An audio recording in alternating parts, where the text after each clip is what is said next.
blogs give me a fresh perspective. It's not the stuffy retired ambassadors writing. It's not the retired generals writing.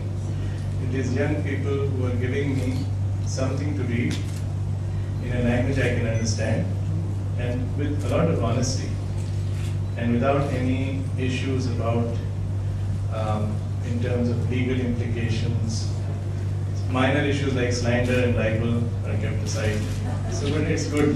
I like to read these things. Another disclosure, I do use Facebook, but I can't understand why people want to be my friends when I don't know them. I've never met them in my life, and I don't know these people. And my son, who's 11, has his own Facebook account. My daughter, who's 8, because I've told her you can't have a Facebook account. So she wants me to make friends with people I don't know. Okay?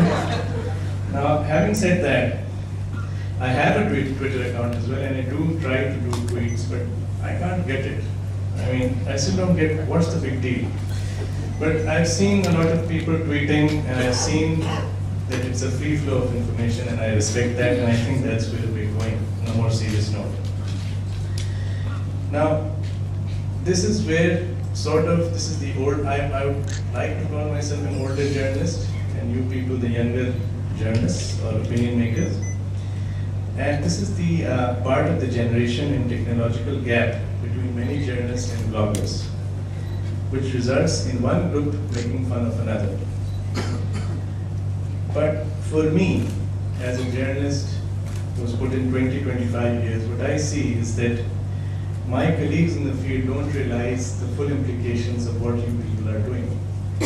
And with this, just to give you one or two examples. First of all, the fact that what you write does not go through the proper editorial, the gatekeeping that goes on. So in that sense, it's a fresh perspective. It is something that comes from your heart and has not been tempered by others. When I interview people for my newspaper, I ask them one question: do you read my paper? And a lot of them, most of them say no, as you've seen, but a lot of them say, yes, we do. And I ask them, where do you read the paper? And they say online. And I say, what's your favorite section? And they say blogs.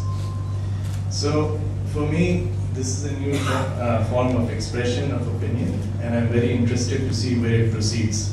Now, blogging and online audiences in Pakistan, even today, the bloggers are considered amateurs, a force too tiny to be taken seriously in terms of reporting or opinion building, and tools such as Facebook and Twitter are considered toys or a waste of time. Now, I confess there have been times when I wanted to ban Facebook in my office because for the simple reason I think people are spending too much time there. But at the same time, I see a lot of exchange of ideas. I see young men, women writing things. You have on Facebook, you see all these alerts coming and stuff. And I feel there's lots of things that people want to say. And the web is a place to say it. Just aside, one of my colleagues once asked me, what is a Twitter machine? I said, it's where you go and put your opinion, like, as if I knew. So I said, I want one of these. So that we're trying to find out where we can get one. Now, despite being a massive media boom, blogging has been a phenomenon largely ignored in Pakistan's traditional media. And there are a number of reasons given for that. One is literacy, the fact that a lot of Pakistanis can't read and write. Other people say that it's because it's in English, and it's a sort of elitist sort of media, and a lot of Pakistanis, and it's not creating that kind of excitement that it should. I disagree. I think it is creating a lot of excitement, and I think this is the way forward.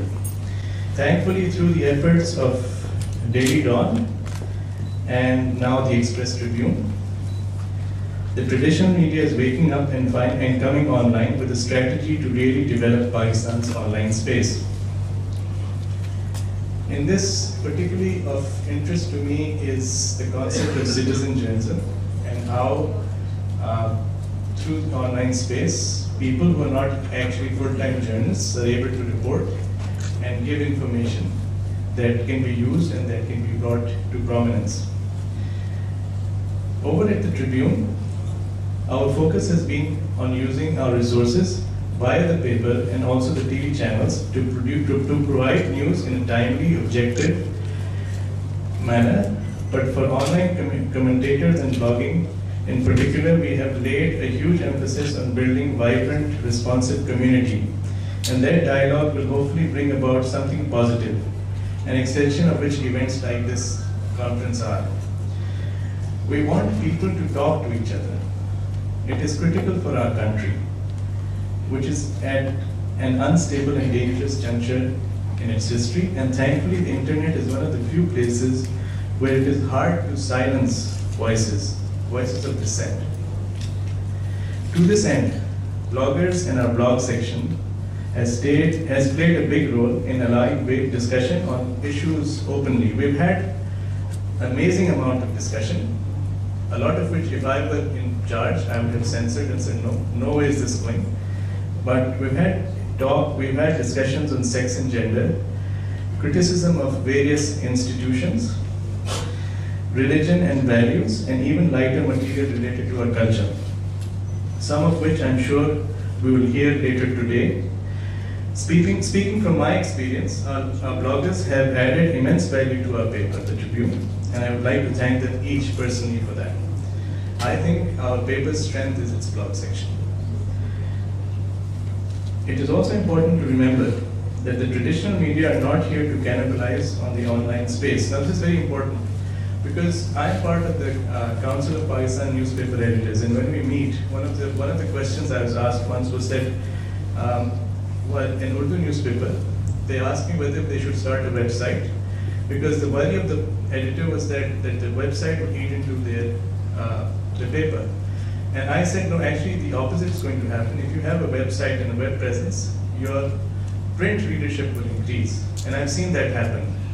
So I think these are some misconceptions publishers and editors have about their papers, which need to be cleared. Apart from that,